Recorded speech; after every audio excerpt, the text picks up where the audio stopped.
तो आज हम जानेंगे गीता के अध्याय 5 के बारे में, जिसको वैराग्य का योग, कर्म संन्यास योग के नाम से जाना जाता है। इस अध्याय में कर्म संन्यास के मार्ग की तुलना कर्म योग के मार्ग के साथ की गई है। श्री कृष्ण बताते हैं कि दोनों मार्ग एक ही लक्ष्य की ओर ले जाते हैं और हम इनमें से किसी एक का चयन कर सकते हैं।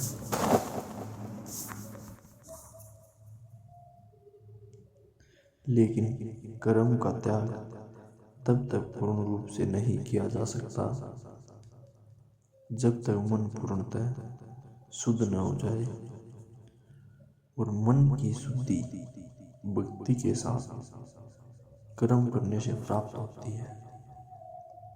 इसलिए कर्म योग बहुसंख्यक लोगों के लिए उपयुक्त विकल्प है। कर्म योगी अपने सांसारिक दायित्वों का निर्वहन शुद्ध बुद्धि के साथ करते हुए अपने कर्म फलों की आसक्तियां त्याग कर उन्हें भगवान को अर्पित करते हैं।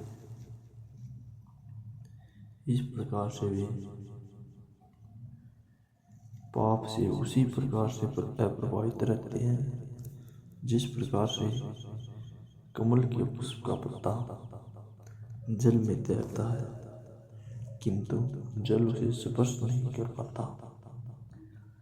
ज्ञान के आलोक में वे शरीर को नव द्वारों के एक नगर के रूप में देखते हैं जिसमें आत्मा निवास करती है। इसलिए वे न तो स्वयं को कर्म का कर्ता और न ही कर्म का भोक्ता मानते हैं। वे ब्राह्मण, गाय, हाथी और कुत्ते का मांस भक्षण करने वाले चंडाल को एक समान दृष्टि से देखते हैं। ऐसे सच्चे संत भगवान को दोष रहित गुणों को अपने भीतर विकसित करते हैं और परम सत्य में स्थित हो जाते हैं। किंतु संसारी लोग यह जाने बिना कि इंद्रियां विषयों के संपर्क के मिलने वाले सुख वास्तव में कष्टों के कारण हैं, अतः वे अज्ञानता के कारण इंद्रिय विषयों से मिलने वाले सुखों को प्राप्त करने का प्रयास करते हैं। लेकिन कर्मयोगी इनसे प्रसन्न नहीं होते, बल्कि इनकी अपेक्षा वे अपने भीतर भगवान के आनंद की अनुभूति करना पसंद करते हैं। आगे यह अध्याय संन्यास के मार्ग का वर्णन करता है। कर्म संन्यासी अपने मन, इंद्रियों और बुद्धि को नियंत्रित करने के लिए तपस्या करते हैं। इस प्रकार से वे ब्राह्य सुख के विचारों को बहिष्कृत कर इच्छा, भय और क्रोध से मुक्त हो जाते हैं। तब फिर वे भगवान की भक्ति के साथ अपनी तपस्या को संपूर्ण करते हैं और चिरस्थायी शांति प्राप्त करते हैं। अर्जुन ने कहा, हे कृष्ण, पहले आपने कर्म संन्यास की सराहना की और आपने मुझे भक्ति युक्त कर्म योग का पालन करने का उपदेश भी दिया। कृपया पूर्वक मुझे निश्चित रूप से अवगत कराएं कि इन दोनों में से कौन सा मार्ग अधिक लाभदायक है। परम भगवान ने कहा, कर्म संन्यास और कर्म योग दोनों मार्ग परम लक्ष्य की ओर ले जाते हैं, लेकिन कर्म योग कर्म संन्यास से श्रेष्ठ है। वे कर्मयोगी जो न तो कोई कामना करते हैं और न ही किसी गणना करते हैं, उन्हें नित्य संन्यास की माना जाता है।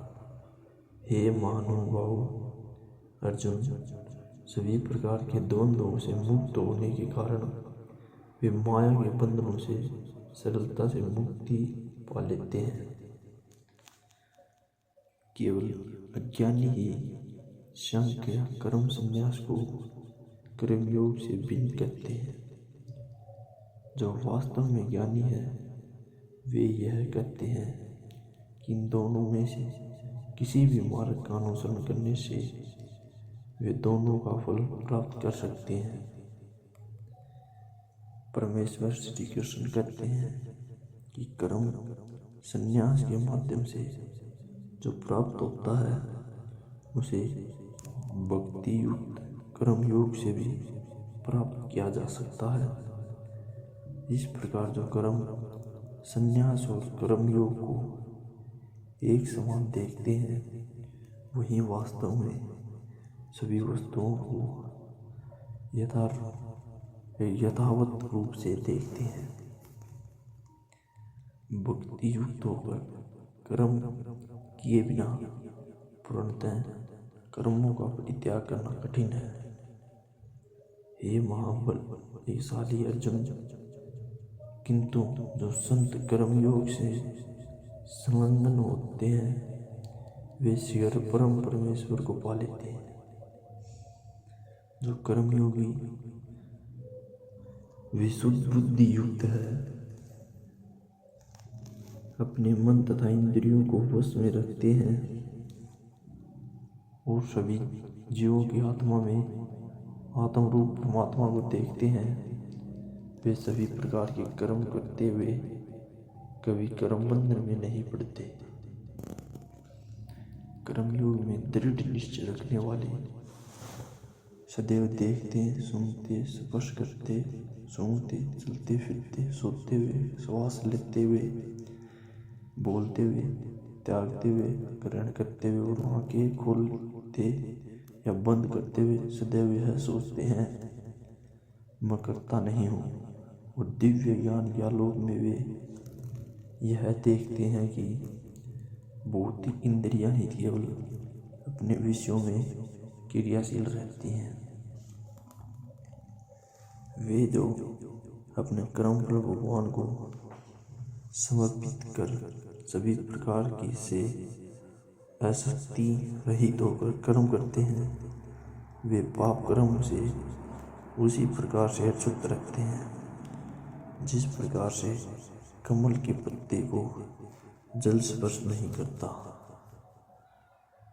योगीजन आसक्ति को त्याग कर अपने शरीर की इंद्रियां, मन और बुद्धि द्वारा केवल अपने शुद्धिकरण के उद्देश्य से कर्म करते हैं। कर्मयोगी अपने समस्त कर्म फलों को भगवान को अर्पित कर चिरकालीन शांति प्राप्त कर लेते हैं, जबकि वे जो कामनायुक्त होकर निजी स्वार्थों से प्रेरित होकर कर्म करते हैं वे बंधनों में पड़ जाते हैं, क्योंकि वे कर्म फलों में आसक्त होकर कर्म करते हैं। जो देहधारी जीव आत्मनियंत्रित एवं निरासक्त होते हैं, 9 द्वार वाले भौतिक शरीर में वे सुखपूर्वक रहते हैं, क्योंकि वे स्वयं को कर्ता है किसी कार्य का कारण मानने के विचार से मुक्त होते हैं। न तो कर्तापन का बोध और न ही कर्मों की प्रवृत्ति भगवान से प्राप्त होती है तथा न ही वे कर्मों के फल का सृजन करते हैं। यह सब प्रकृति के गुणों से सृजित होते हैं। सर्वव्यापी परमात्मा किसी के पापमय कर्मों या पुण्य कर्मों में स्वयं को लिप्त नहीं करते, किंतु जीवात्माएं मोहग्रस्त रहती हैं, क्योंकि उनका वास्तविक आत्मिक ज्ञान अज्ञान से आच्छादित रहता है,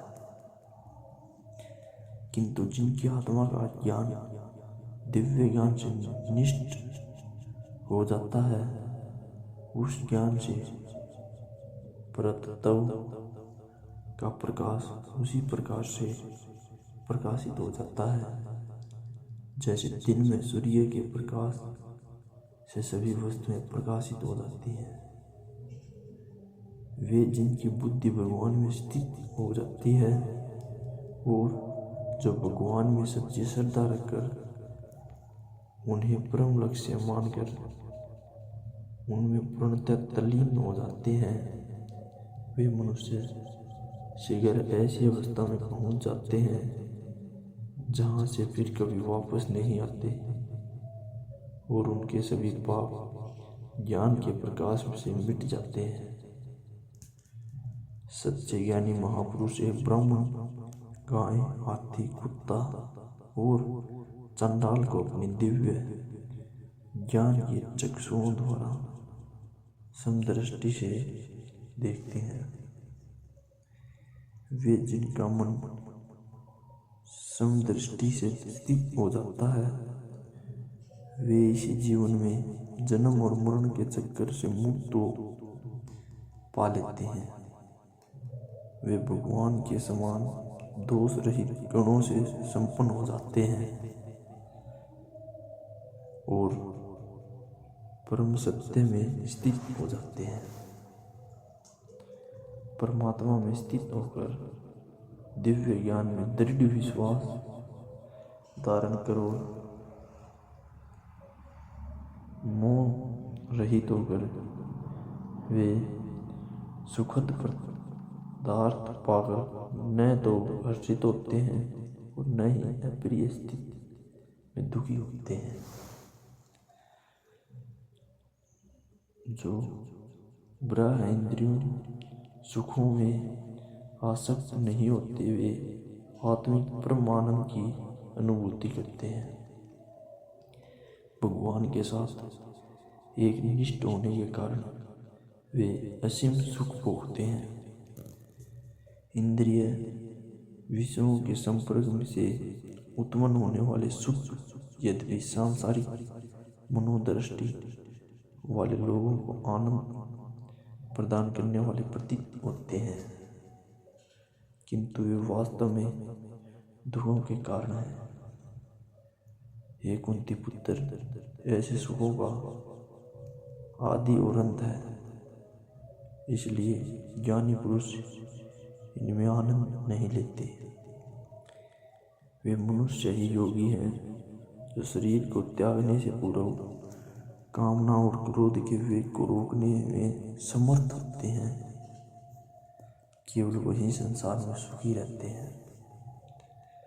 जो अंतर्मुखी होकर सुख का अनुभव करते हैं, वे भगवान को प्रसन्न करने में ही आनंद पाते हैं और आत्मिक प्रकाश से प्रकाशित रहते हैं। ऐसे योगी भगवान में एकीकृत हो जाते हैं और भौतिक जीवन से मुक्त हो जाते हैं। आंतरिक प्रकाश दिव्य ज्ञान है जो भगवान की कृपा द्वारा हमारे भीतर अनुभूति के रूप में तब प्रकट होता है जब हम भगवान के शरणगत हो जाते हैं। वे पवित्र मनुष्य जिनके पाप धुल जाते हैं और जिनके संशय मिट जाते हैं और जिनका मन संयुक्त होता है, वे सभी प्राणियों के कल्याणार्थ समर्पित हो जाते हैं तथा वे भगवान को पा लेते हैं और सांसारिक बंधनों से मुक्त हो जाते हैं। ऐसे सन्यासी भी जो सतत प्रयास से क्रोध और काम वासनाओं पर विजय पा लेते हैं एवं जो अपने मन को वश में कर आत्मलीन हो जाते हैं, वे इस जन्म में और परलोक में भी माया शक्ति बंधनों से मुक्त हो जाते हैं।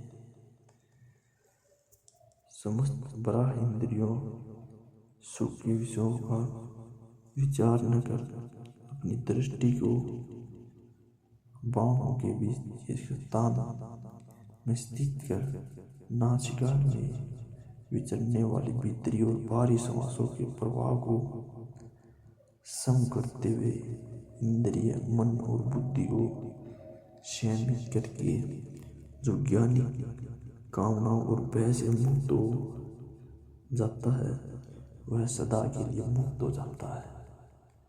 जो भक्त मुझे समस्त युगों और तपस्याओं का भोक्ता, समस्त लोगों का परम भगवान और सभी प्राणियों का सच्चा हितैषी समझते हैं, वे परम शांति प्राप्त करते हैं।